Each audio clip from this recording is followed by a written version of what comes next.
Hey everybody, welcome back to Peaceful Living. I wanted to talk to y'all about type 2 diabetes and how I manage without insulin. Many years ago, about maybe 25, I had a doctor that diagnosed me as type 2 diabetic. I didn't really pay any attention to my diet. I was under the impression that just a well-rounded diet was going to be fine. So fast forward, about 15 years later, I was under the care of a functional medicine doctor. When I went in, my A1C was a 9.6, and that's too high.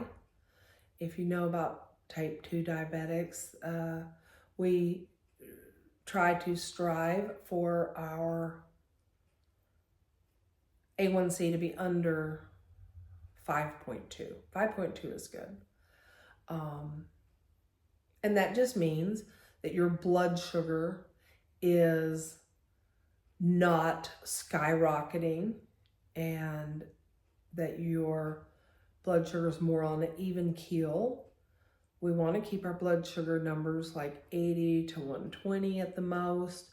And so the A1C will give you a 3-month snapshot of what your blood sugar is doing. My mother was a type 2 diabetic, and she managed her glucose levels amazingly well by simply matching carbs to protein and fat.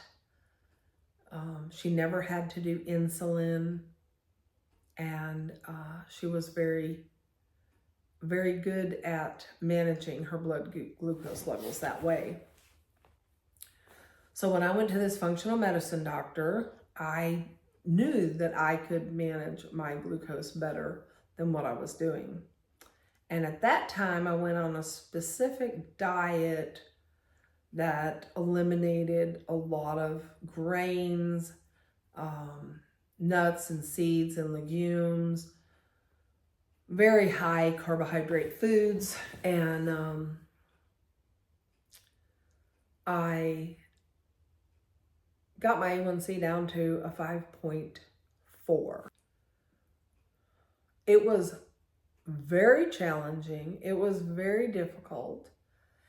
But at the end of the I managed that way for 2 years. There was some personal trauma in my life, and I lost one of my dearest best friends, and there was just a lot of other things going on. And I just started eating junk, and boy, it doesn't take long for that A1C to skyrocket and blood sugar to go crazy again. Well, now I do try to manage my numbers better. 10 years later from that time in my life, I'm endeavor to stay away from sugar. My goal is to stay away from simple carbs, breads, crackers, anything with any kind of flour, actually. I try to stay away from rice and grains of any kind. So my diet consists a lot of meat, high fat, and a lot of my produce I get from my garden. So I get greens and broccoli sprouts and sugar snap peas, and soon we'll have carrots and cabbage. And I do a lot of just stir fries, or one pan meals work great for me because I have a small, toaster oven in the tiny house, and it works great because I can just put on my veggie and a chicken, piece of chicken, or maybe a hamburger, do a hamburger patty, piece of fish, whatever, and then I just pop that in the toaster oven and it's all done at the same time. And because I make up my own herb blends, it makes it easy to season my food. I actually eat really well when I am following my protocol that I have basically designed for myself now at this point. The problem that I have is when I go out or go to somebody else's house, and fighting that temptation is very challenging.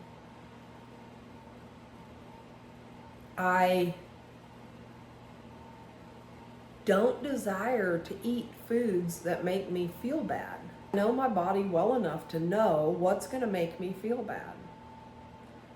I've had several incidences recently that I ate the wrong kind of food, and within 30 minutes, my blood sugar was too high.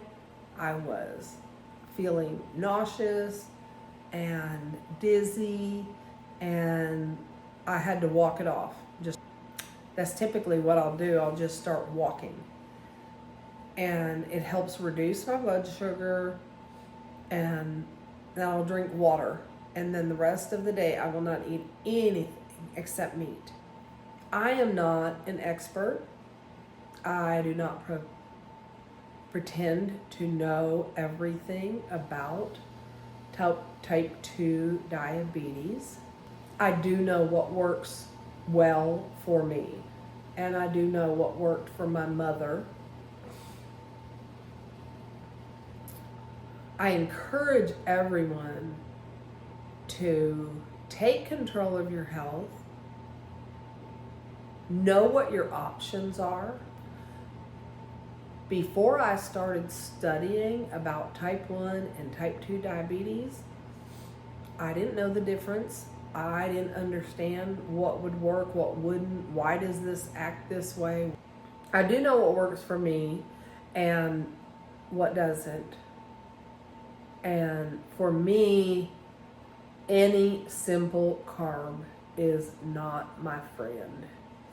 And it's very hard to eliminate things from your diet, specific things like bread and pasta and all that. And I have tried alternatives and different things that people recommend, but I'm simply a lot healthier and happier when I eat a plain meat and veggie diet.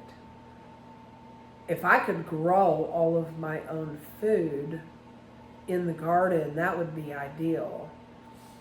I do currently grow quite a bit, and I grow lots of herbs, and that helps flavor the food so I don't get bored.